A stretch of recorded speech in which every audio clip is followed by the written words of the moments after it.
Telugu Desam party అనుకూల జర్నలిస్టులు కొంతమంది నిన్న ఒక పాయింట్ని లైన్లోకి తీసుకొచ్చారు. నరసరావుపేట ఎంపీ ఎవరైతే లావు కృష్ణదేవరాయలు లోకేష్తో భేటీ అయ్యారు. ఈ నెల 22వ తారీఖున పార్టీలో చేరతారు అన్నటువంటిది ప్రొజెక్ట్ చేసుకొచ్చారు.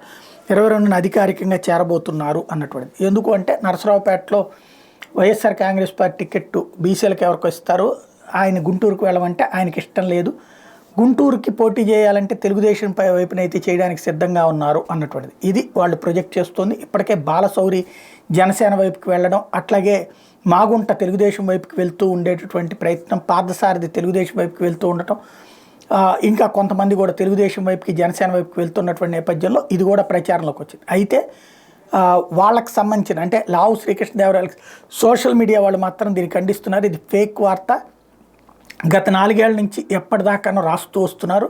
ఆయన వైసీపీని వీడే ఉద్దేశం ఏమీ లేదని చెప్తున్నారు. ఎంతవరకు వాస్తవం రాబోయే రోజుల్లో తేలాల్సి ఉంది.